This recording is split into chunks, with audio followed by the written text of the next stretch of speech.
Le projet NeuroSafe a été lauréat dans la catégorie preuve de concept. Il vise à développer un nouvel agent neuroprotecteur qui protège des neuropathies chimio-induites. Le contexte, c'est la chimiothérapie anticancéreuse. Celle-ci est désormais très efficace, mais a de nombreux effets secondaires, comme un des plus connus qui est par exemple la perte des cheveux. Les neurones sont aussi des victimes collatérales des chimiothérapies anticancéreuses, et ça se traduit par l'apparition de neuropathies périphériques. Les symptômes varient selon les patients.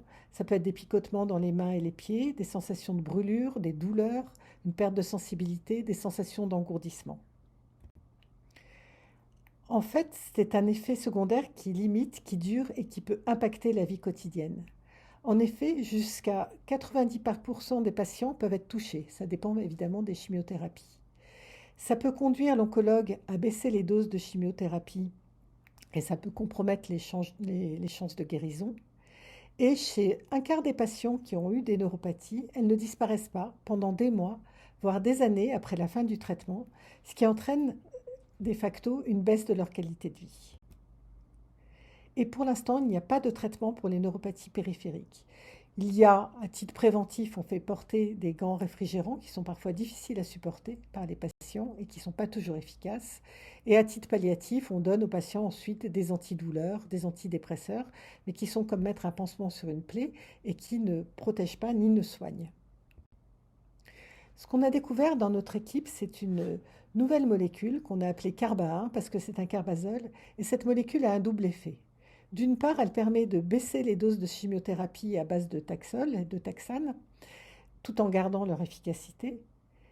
Et d'autre part, elle agit sur le métabolisme en activant une enzyme qui s'appelle NMPT, et ce qui permet, en activant cette enzyme, ce qui permet aux neurones de résister aux agressions de la chimiothérapie.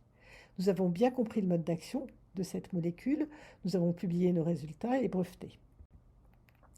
Dans le cadre du projet NeuroSafe, notre équipe, à l'Institut pour l'avancée des biosciences, collabore avec la start-up Saxol pour conduire le développement préclinique réglementaire de Carba 1, définir sa dose optimale, la posologie, faire une étude de toxicité.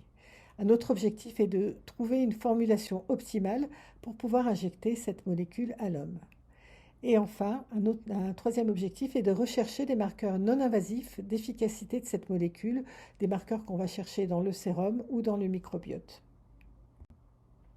Le livrable final, à la fin, ce qu'on espère, c'est avoir un dossier préclinique qui comprenne une dose efficace validée, une preuve de concept robuste sur plusieurs modèles de neuropathie, une analyse de toxicité complète et des biomarqueurs non invasifs bien identifiés. Et enfin, une formulation prête pour les essais cliniques.